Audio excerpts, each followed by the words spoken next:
Yo, do us a favor and yourself a favor by hitting that subscribe button. Make sure to tap that notification bell as well so you can stay updated. Now let's get to the video. This is iLLANOiZE Radio with Biko, Illinois Jones, and Pretty Riot going down right now. It's iLLANOiZE Radio, Chicago's most valuable radio show. Oh, man, I'm your host, Biko, alongside Pretty Riot, and our special guest, host, Smash, Cash, Wow, whatever you want to call them. All that. My brothers in the building. And as always, we bring you all the illest guests from around the city and globe. And today we got JRoC in the building. Yeah.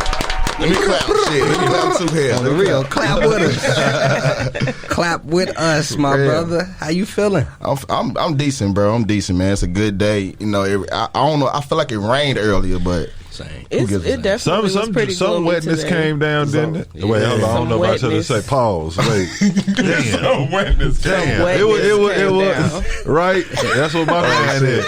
That's the previous conversations we were just having off air. So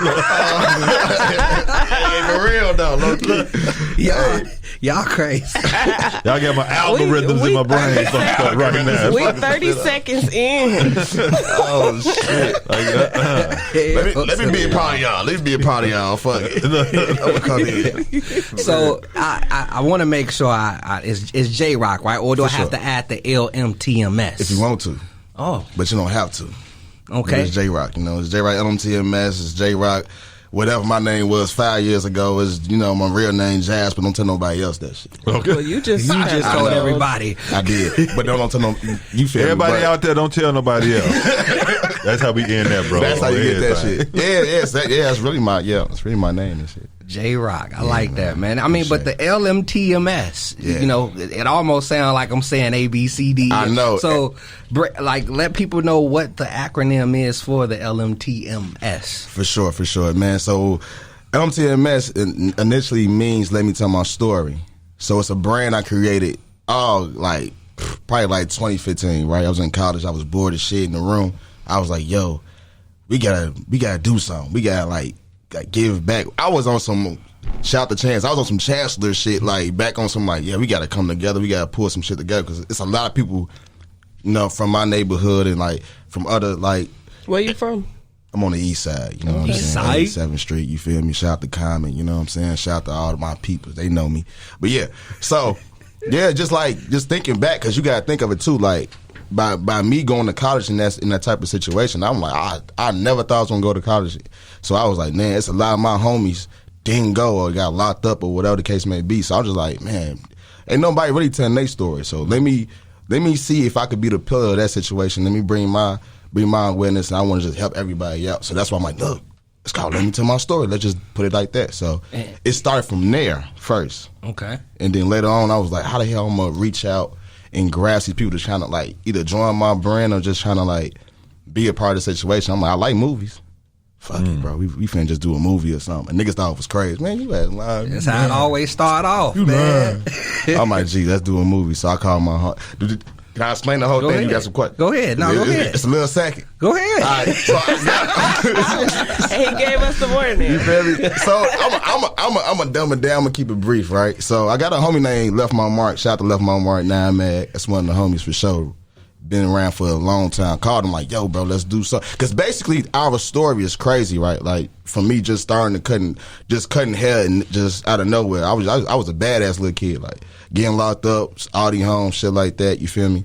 Got out, and I was like, my uncle was on BS, but his punishment was like, I'm gonna teach you how to cut hair. I was like, oh, that's a weak ass punishment, but fuck it. I'm on house arrest, you might as well teach me, right? So he taught me. Years later, I just taught myself I had to cut my own hair. Then I was in tour with a lot of niggas, so I was like, can't go over there. I ain't getting on no bus. Right, yeah. So I end up just cutting my own hair, and then by me going to Simeon, everybody like, man, I want my hair cut. You cut hair? I'm like, yeah, bro, I really be doing this. So from there to NIU, I killed it, G. Then I got to cut no Future. Then I got to cut no Metro. Then I was done on touring and shit. So it was so much shit transition. So I'm like, no, we got to niggas got to see this shit. So that's what it kind of steered from too on the Let Me Tell My Story side. Wait. Hold on. You jump from. He did say. It's a lot. Yeah, I'm gonna get into it. I'm gonna make it quick. I'm gonna make it quick, and I'm gonna jump into it. But no, we gonna have to jump into that because you're gonna slide past it. It's a lot. So so wait, you just said you went from Simeon to NIU to Future. That's one hell of a jump. So I'm pretty sure somewhere along the way. So let's start at NIU. Like, how did you build your clientele up to the point where you can reach people like a Future, like a Metro? Man, just the noise of it, because if you're on campus and everybody literally there, it's like a big ass high school. So word get out, because not nobody know who cut hair, because I'm at a PWI too, so all the shops is super cuts and all this other shit. Ain't nobody going there. Oh my God. Ain't nobody going there. Right. So I was just like, yo, tell your homies I'm doing $5 haircuts. Come slide. Oh, you killing them. I remember. I cut too, so you understand. That's dope. I remember the $5 haircuts. I was a traveling barber. So that stirred from there, and then after that, from freshman year to sophomore year, I think my sophomore year, it was just, I had homies back in the city, and then I got in the shop. Literally, when I started that whole little wave, I got a mentor. Shout out to my mentor and shit. I'm in his shop now. Been in the shop for 10 years. Good loyalty. In the shop for 10 years. Called Christian Fields Legacy, 65th of Cottage Grove. I do locks now too. So it's just that from that transition, when I went back to the crib, then I had homies hit me up. Man, what's up, bro? You going crazy at school? And he happened to be one of Future homies, and yo, bro, I was cutting his cell. He was on house arrest. He got off house arrest. Got with Future. I got with Future. And it was just like, damn, bro, this how this life is. You know what I'm saying? So, were you able to get your degree, or for sure? You did? What you get your degree I got a BA in comms. Mm-hmm. Yeah, I got a minor in media. And I caught you said you weren't even thinking about going to college. So what in the hell influenced you to actually go? Right, Adi home to college. How you feel me? Exactly, bro. I swear to God, my mentor, he was on my. So this the thing. So me and my mentor was head to head with things. You know how it is when you watch movies and you see the older people or the staff members trying to this is one kid I need to take care of, and then I think that was that from him for me. You know what I'm saying? He was like, nah, bro, and then I was telling him about my people's they rock with me, but they trying to send me to the Army. I ain't trying to go. He said, I got something for you. I'm gonna have NIU come up to the school. He had these people come up to the school. They interviewed me right on the spot. My GPA was low as shit, but they interviewed me around the spot. Got in probably by the end of the summer, August, And and then after that, I was and then that's so crazy because I kept it a secret. I ain't even tell nobody. Was it more so you was scared of what people was gonna say if you going to college? Bro? Not that, just my people's they try to, not saying they tried to play me, but it was don't send me to the Army, G. But they thought they were just trying to do good. You know what I'm saying? They're because we don't want you on the east side. We trying to get you up out of here. But when I got the letter in the mail, I came home. They was like, "Boy, you getting the college?" I'm like, "Oh, it came." Surprise. But from that, I think from that, just me just going to college initially, G, it changed so much for me. It changed my surroundings. It changed my thinking. It changed my because we in the city, we just see us. Right. Our color, right? You go out there, it's Chinese people, Indonesian. It's I got a white homie right now I talk to all the time. We that's my boy, and we both was in Cambodian class together. I ain't no shit. I'm like, hey, bro. So it was just them relationships. It's still from where it's at right now with the film stuff. So. Yo, what's up? It's your girl, Pretty Right, and I need you to do one sminy. Yo, what's up? It's your girl, Pretty Riot, and I just need you to do one small favor for me. Head on over to your app store, search iLLANOiZE. Hit the first thing that pops up because we the one and only, and download the iLLANOiZE app. Before the break, you started to give us the background of your brand and how that came about, but I actually got a chance to take a look at the documentary. I appreciate it. So I kind of want to know how that actually came about. So I know you said you was going to do a movie, but how was actually being this young man from Chicago, what was it actually putting together a documentary with you and your peers? Man, that shit was hard as fuck. I'm not gonna lie. Can I curse? Yeah. I let it out now. The motherfucker. But look, for real though. So it took 3 years, right? Wow. And it first started with an idea. That shit sound cliche. Let me start over. It first started with us in the dorm room just trying to figure some shit out. Then I met a dude named J Visuals. So I was like, yo. Shout out to J Visuals. Yeah, my boy. Shout out to my dog. So I was like, yo, bro, you shoot videos, bro. Let's do a film. He was like, okay. I'm like, I bet. So we kind of like, me and the homie Mark, we wrote it. And we was like, bro, we just need interviews. We just try to get all interviews with look. Since we here at NIU, let's just shoot the whole campus. Let's just shoot me walking around. We were just doing frivolous shit, to be honest. Then my homie Mark, he had a shooter in Chicago named Matt. So it was Matt walking around with Mark and Visuals walking around with me, to the point where we was then graduating. So I'm like, you know what, we graduating. We got that was like the first 3 months of it. We were just catching footage for the free. And that was crazy at itself. I think I paid them through haircuts, to be honest. I don't even know. I don't even remember. Trade services, you know what I'm saying? Okay, yeah. So it was the system. You feel me? So we did that, and then then we got to a point where the summer came and we just fell off. Like, we just started playing 2K and forgot about the movie. Like, man, fuck that shit. Because I was so finna say, how you fall off? It was, and then I was like, yo, bro, we gotta get back to it. So we literally got back to it, and then from there, it was just network. I met a homie named Ray. He's J. Cole's sound engineer. He's from Chicago. Met him at a 2014 Forest Hill Drive screening. Met him, first interview. Got him on the thing. Got him on the film. Now that's my uncle. Now we like nephews. That's my uncle now. You know what I'm saying? And I met hella other people like Ford, Ryan Henry. There's so many people on that film, G. It's ridiculous. And I got some people that's in the cab that's kind of do some heavy things, like my homie Erica McCall, Rashida Shees. Shout out to Shees. She's doing some big shit. She just co-wrote for the season of Southside. Mm-hmm. Which you know what I'm saying? And season 3 just dropped. Yeah, for sure. Shout out to my homie sister, Rashida. You know what I'm saying? So I got all these people because I was just reaching out, G, just DMing people. You know what I'm saying? Like, yo, I want you on the film. You know what I'm saying? Can you do it? You got to fly out to L.A. That did that. You know what I'm saying? So it really stirred from just grabbing people and like, yo, I want to tell your story on my film. I want you to, you know what I'm saying? I just want to hear something. Like, everybody got a story, right? So I just want to hear these certain particular people's stories. And it literally became a whole, not a household name, not yet, but it just became a thing at that small community, at that school first. And then when it transitioned, because it never really came out the first time, I was lying to niggas. It's finna come out this summer. It was never done. I was about to say, ain't gonna lie, I did see you promoting that for a long time. So I started out with shirts.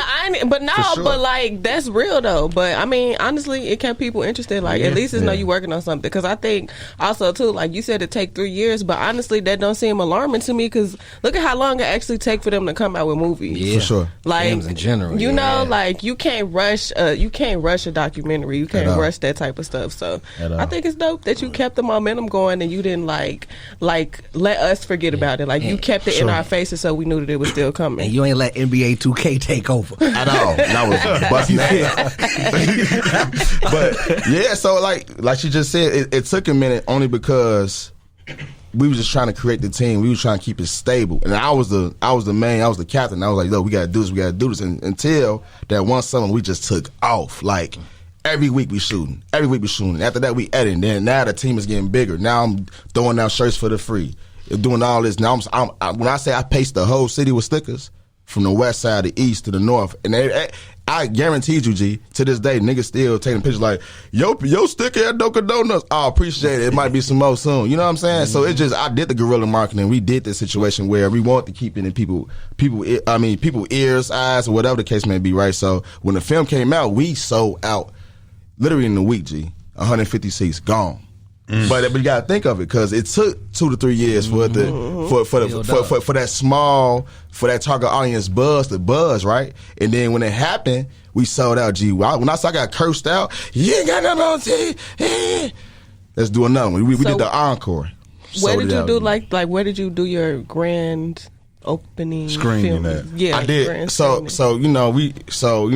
homie Mark, his mother is good friends with somebody that ran Studio Movie Grill on 87th Street, the AMC. Oh yeah. So we was like, G, we gotta do it big. We gotta do the AMC, G. Okay. We gotta do the AMC. So man, we got blessed from let me tell you how business and marketing works. All them shirts that we sold initially paid for the theater. Wow. Straight up. That's we ain't dope. come out of no dollar. That shit came, and then we sold some more Funded shirts. itself, pretty much. Like, You know what I'm saying? So that funded that situation, and we made so much money out the first one. We had to do an encore, literally the next 7 days later. So from that, it was bone to them because I'm looking like, wait, they finna see a movie that we created off just nothing, just off a name. And I wanted to tell people stories because initially it's my story and the homies, but everybody's kind of like pitching in they 2 cents and stuff like that. So it just became like, bro, it just became big. And then we got a chance to go out to Howard University to screen it. That was dope. Man, I just been sitting in the back like I need to do some more things like this. So it kind of like you say, it took a while, but that by that shit marinating. That's what it came about. So off the screen is how what's the feeling like? You sitting there, you watching people watch your work, and then you watching their reaction to it. What's that like? Oh nigga, my anxiety was up the roof, and I had to get some liquor quick. I went to the bar, got some liquor quick. So I was like, because it was certain parts that I knew niggas was gonna either laugh at, cry at, whatever the case may be, and I got all the emotions, 100,000%. Because I was looking like, I heard the laughing. I had to laugh. When me and guess what? And we didn't have no editor. We had no editor. The editor, whoever that was, bailed out. You know what I'm saying? So me and Mark literally learned how to edit off YouTube. I was going to his house every night. Who did the music selection? Because I seen the little jazz. I heard the little jazz on the little tattoo parts. Okay, I see the little musical selection. But it was a group thing too because I love music. But I love music scores. Like, I was about to say I love scoring movies because you know when music come through a scene, you feel it. You feel it. Telling somebody this, bro. You watch Creed, all the Creed movies. You could tell like that music come in. Jesus, It'll make or break a scene for real. Especially in unorthodox documentaries. Like if you watch some of these documentaries like Chike and you know what I'm saying for the genius, or you watch certain stuff, you gonna feel it because the music it initiates and it kind of orchestrates where it's gonna go to next. So hell yeah. Now before we jump into this break, I gotta briefly ask. You said this has been a build up. 3 years. Some change. Who the hell kept all the storage? Who kept these files, man? Without it coming, because you know, that drive was full. For real. So and you calling people like, "Hey Joe, you still got that right?" Like, you remember we shot it 3 years ago in February. I need that clip about you. Like, damn, bro. Like, man, that shit was so hard too. But you know, because we kind of broke business from certain people. You know what I'm saying? We kind of kept it and broke it, so it was people had different sceneries, and we had to pay some people. Then it was like, bro, you just go home. So when we got all the footage, we sat there for about 3 days. Me and Broski just watching. Like, okay, this stopped on 152. Count that in. We gonna put it in my notes. Next one. I don't like that. Go back. It because you gotta be tedious about this type of work. And guess what? We doing this shit without even no mentoring. We just like, I don't like that part. Why that part look like that? Change that out. Come on, that's all right. I like that 142. It's at 433. Cool. Yeah. Let's cut all that. Put that mark on. And you got like 100. You got low key 24 hours of footage just to watch. And that just yeah. But it was dope. That's the teeniest part there, Joe. Look at here. Y'all keep it locked. We finna get some liquor. Well, we ain't got nothing. But Lil Blessing got us covered with his single liquor store. You know, I was stuck on when you asked him about it. He said he had to get some liquor curve. My bad. But Lil Blessing got us covered with his single liquor store that's been going crazy. Got some Rufus Sims, as well as some King Louis. Y'all keep it locked. It's iLLANOiZE Radio. Go. I wanna go to the liquor store. She wanna go to the liquor store. I wanna go to the liquor store. She wanna go to the liquor store.